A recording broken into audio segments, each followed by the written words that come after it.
back. It is the Vegas Take. Sharp and Shapiro, glad you could join us.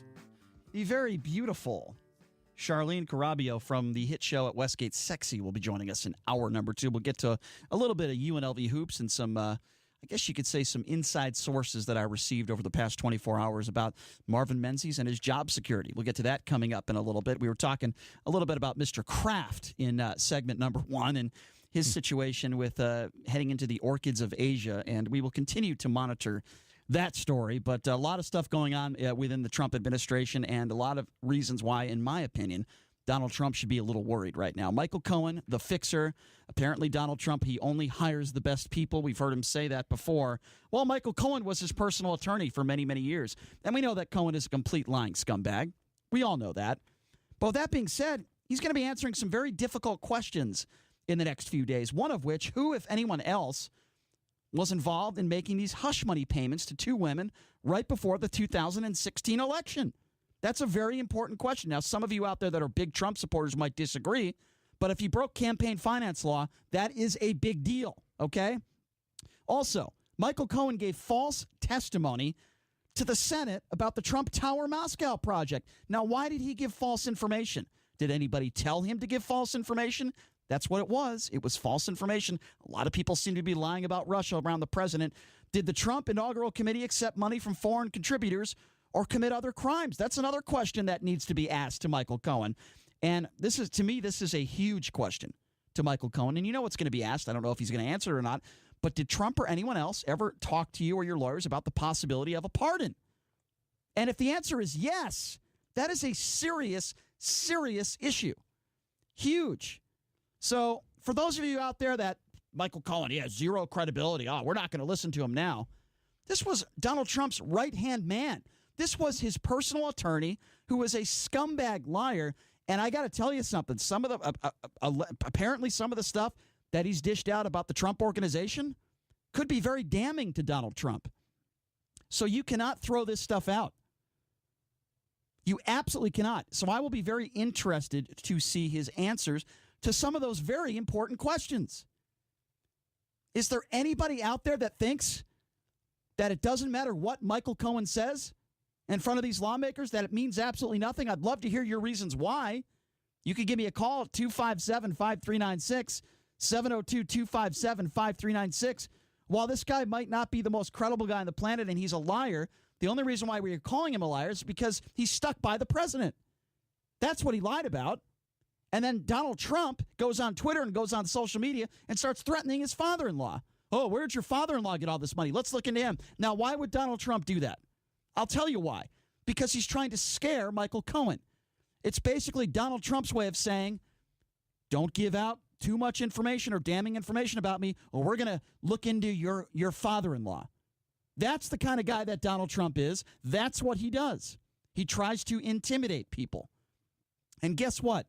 Guess whose fault it is for hiring this guy in the first place? But Donald Trump will never take responsibility for that. This was Donald Trump's attorney. This was his personal attorney. And he told all of you, just like he said, we're going to build a wall and Mexico's going to pay for it. He also says, I only hire the best people. Well, this was his private attorney. Is Michael Cohen a best people?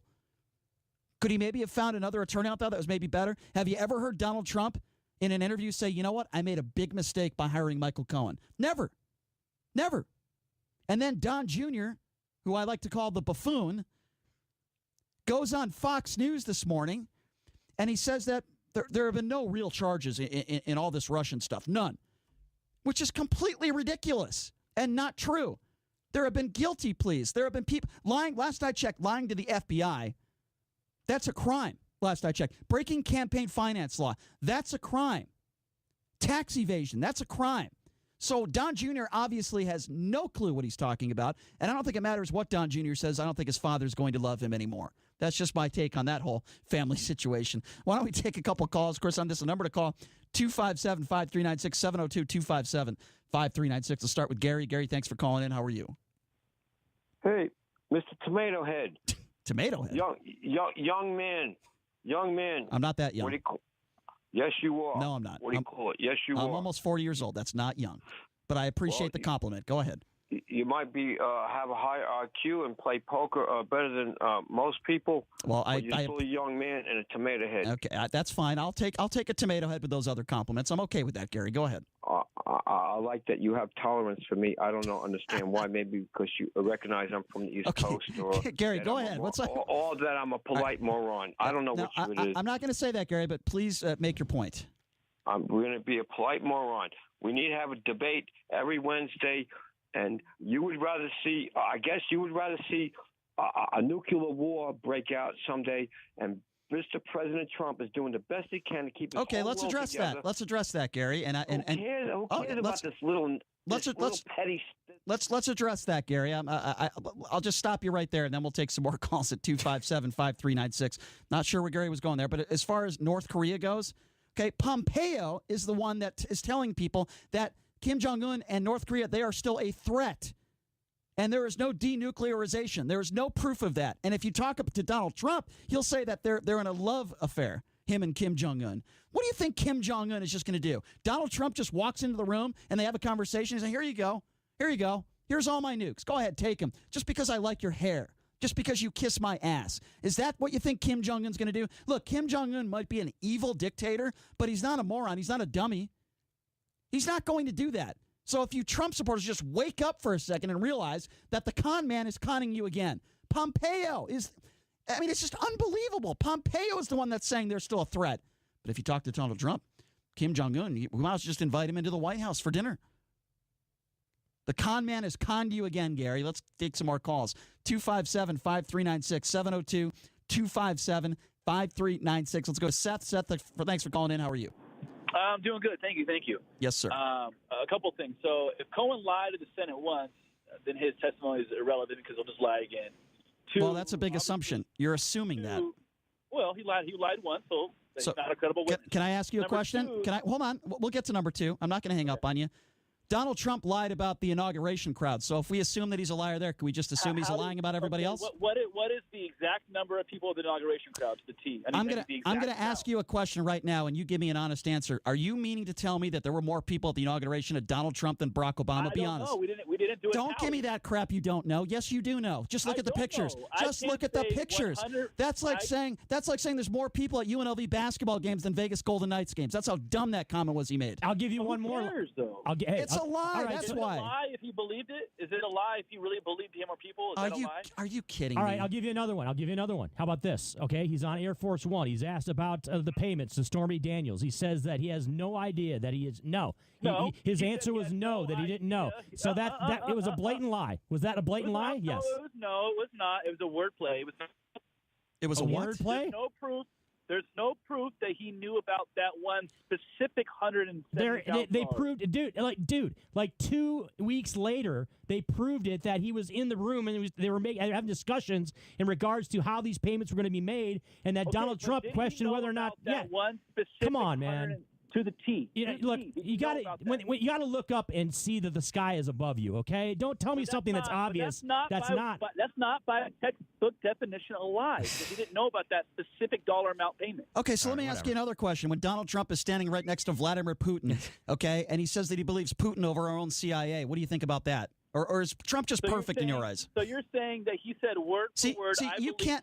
You can't criticize Trump for anything, can you? Are you the guy that No, I'm not. I didn't. Who said I can't criticize? We are coming up with the most basic criticisms. Even Republicans are criticizing him for this. We're coming with facts that he lied. And he you can't admit lied. it. And we're showing you evidence of that. He has not built the wall. Criticize him for that. Seth, do you know why? Do you know why I'm bringing up lying? I'll tell you why. Because you brought up Michael Cohen, and you're absolutely right. Michael Cohen is a liar. Can I get to point two? Go ahead. Okay. Clearly, lying to FBI or whatever is not a crime because if yes, it was McCabe, how come McCabe's not arrested? My understanding is they haven't investigated that. They haven't said without a reason clearly that he lied to the FBI. If they did, then I think he would be in jail. Clearly, did he not lie about being the leaker? Is that not a fact that he lied about that? Did he lie to the FBI? Did he lie to the Senate or whatever? That's not what we're talking. Did he lie to the FBI? Lying to the FBI is a crime. Okay, well, you know what? No, Andrew McCabe has not been charged with doing anything illegal at this point. Yeah. So you can't. That's just the way. Is lying to Senate or whoever, is that also not by definition a crime? You can define it all you want, but the bottom line is that he has not been charged with anything. And why are some people? Okay, anyways, third point. Quickly. We have other callers. Quickly. If I take a picture with a porn star and that porn star then says, "If you don't give me $100,000, I'll tell everybody," that's extortion? That's extortion on the part of the. Why is the story not that he's being extorted?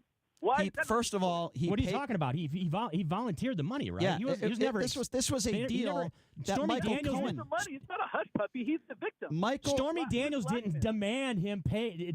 Stormy Daniels didn't say, "Hey, give me $130,000 or else I'm coming out with a story." Yeah, that's not how it happened. Seth has no idea what he's talking about. No, he has no idea. That's completely idiotic. Yeah, Seth has no idea what he's talking about. That 257-5396, 702-257-5396. The president of the United States was not extorted. Let's go to Chuck. Chuck, thanks for calling in. How are you?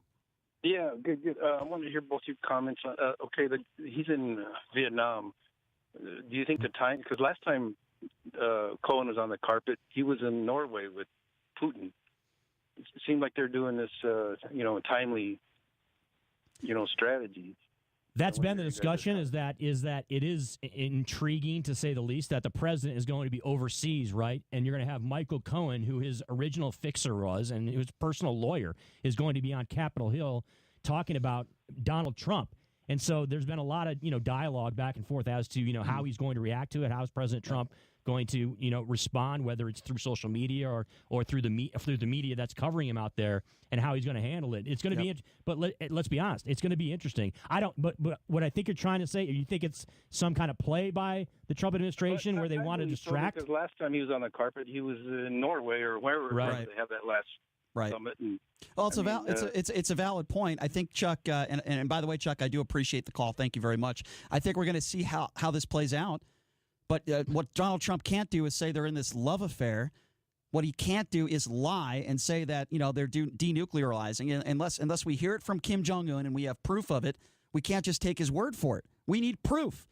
257-5396. Let's go to Chris. Chris, thanks for calling in. How are you? I'm good. You? Going good, Chris. What's on your mind? Hey, so UNLV basketball sucks, and we're not going to get Rick Pitino for sure. No, where are we going with this? Let's get off. All right. Trump stuff. Well, I'll tell you what. I will address this with you real quickly, even though I like to stay on topic here. I hate to say this, Chris, but I received some information today that shows that Marvin Menzies has probably a better than a 50% chance of returning next year. I hate to burst your bubble. I guarantee he's coming back. Yeah, I would say probably 75%. I don't think it's a guarantee, Chris. No. But the issue is money, and UNLV doesn't have something called money. And if Francois pulls the trigger, it's going to have to be a young and up-and-coming coach. We're going to have Steve Lavin on the show tomorrow. I'm going to ask him if he would be interested in the job tomorrow, Chris.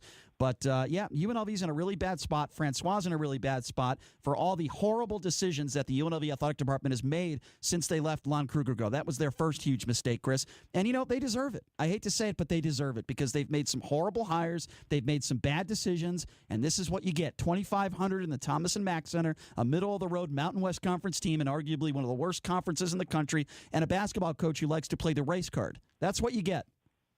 So where are we going to go next? I mean, what's the next step? Who knows? Chris, as soon as I know exactly what they're doing, I will say it on the radio, my friend, and I appreciate the call. But I'm being real with you, man. Francois in a really tough spot right now.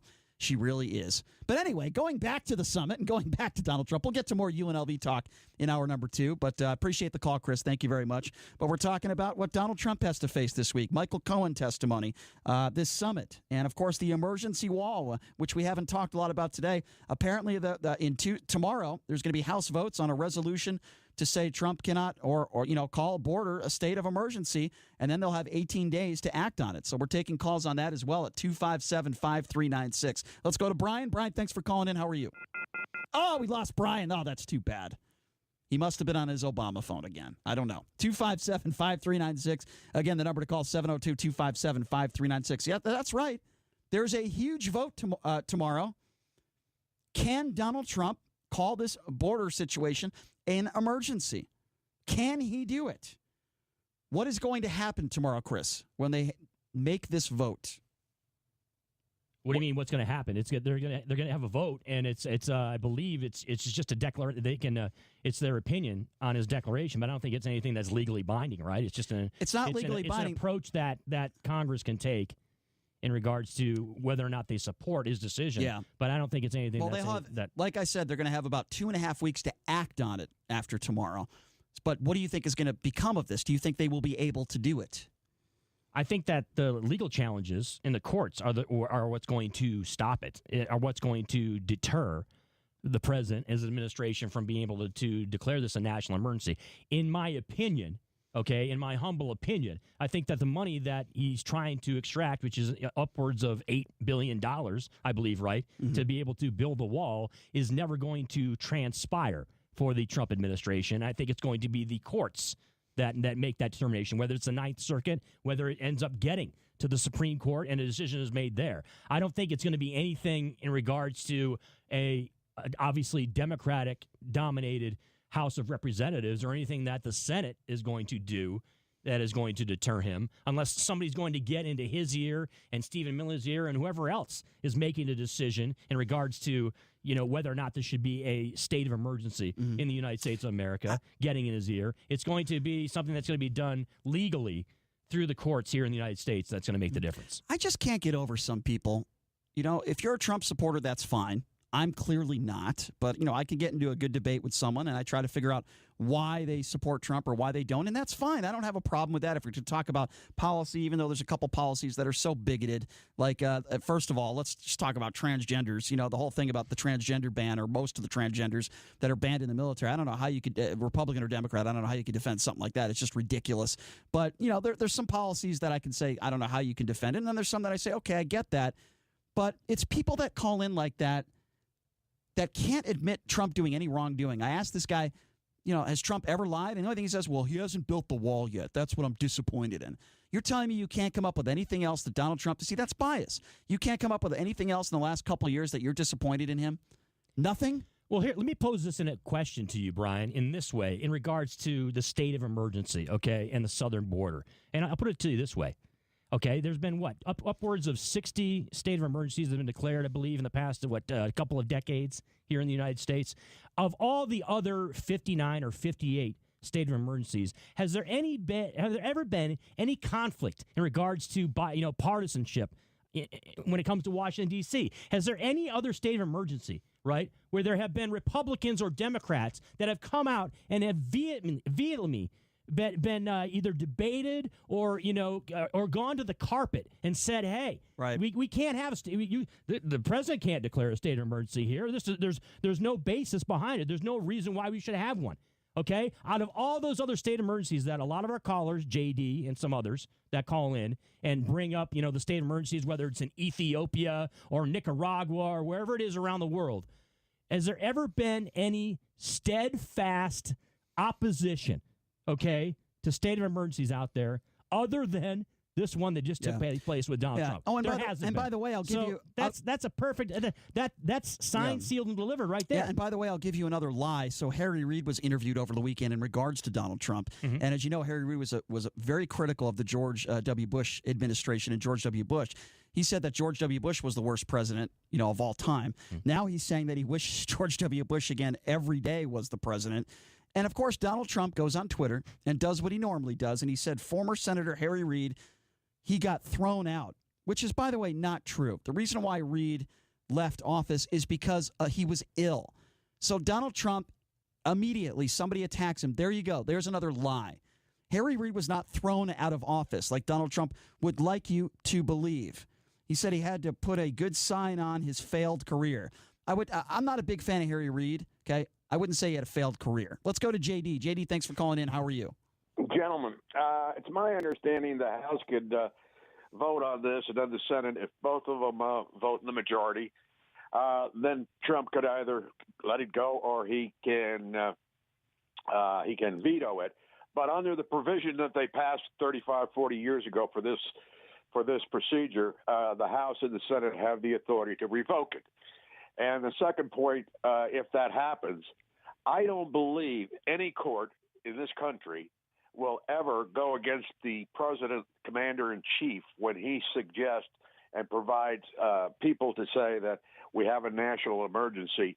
I don't think a judge is going to be able to, one man or woman, be able to determine, or 9 of them, who has more information, the judge or the commander in chief. All right, hang on, JD.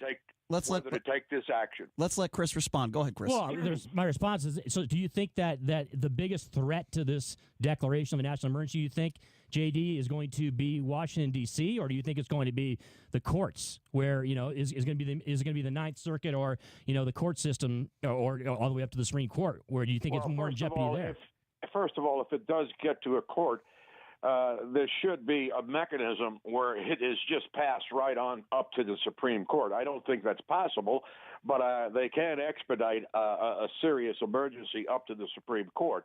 And like I said, I don't think 9 people on the Supreme Court have ever reversed a president doing something, whether it's going to war for the Gulf of Tonkin like LBJ, or whether it's Harry Truman going to Korea. When the president Bush went to the United Nations and went to Congress about 17 or 18 times and got approval each time from Congress and the United Nations before we went to Iraq. But this is not going to be anything near that. All right, fair enough, JD. Appreciate the call. Good to hear from you. Thank you for calling in. 257-5396, again, 702-257-5396, the number. Go ahead, Chris. You brought up Donald Trump's tweets in regards to Harry Reid and some others. Look, I know we say it till we're blue in the face, and it's just not presidential, though, man. I mean, you're talking about Harry Reid saying he tried to throw it out of work hard, but he led through lies and deception only to be replaced by another beauty crying Chuck Schumer. Some things just never change. This you cannot normalize this, okay? This is the president of the United States with these tweets. Another one, very quickly, Brian. So funny to watch people who have failed for years. They got nothing, all in capitals, telling me how to negotiate with North Korea. But thanks anyway. The sarcasm, the just unpresidential approach that this guy takes on social media is something that is unprecedented. That we would not. I mean, any other, like we say it all the time. Any other president, any other politician would just get lambasted. Right, for this type of conduct on social media and acting the way he does, he is the leader of the free world, and he is vindictive, and he is, he's so sarcastic and just bitter, and it's sad. To be quite honest, I think childish is the best word I can use, and I can't stand it when people are like, well, aren't you happy with where the country is at? Well, you know what? You could do both. You could have policy in place and try to run the country and also be respectful to others. And to me, I don't have a lot of respect for Donald Trump as a human being. Maybe some of his policies are working, but that's here nor there. All right, we'll take a quick break. When we come back, it might be some good news for you Marvin Menzies supporters at UNLV. I will explain when we come back. You are listening to The Vegas Take on the all-new 101.5 FM, 720 AM KDWN.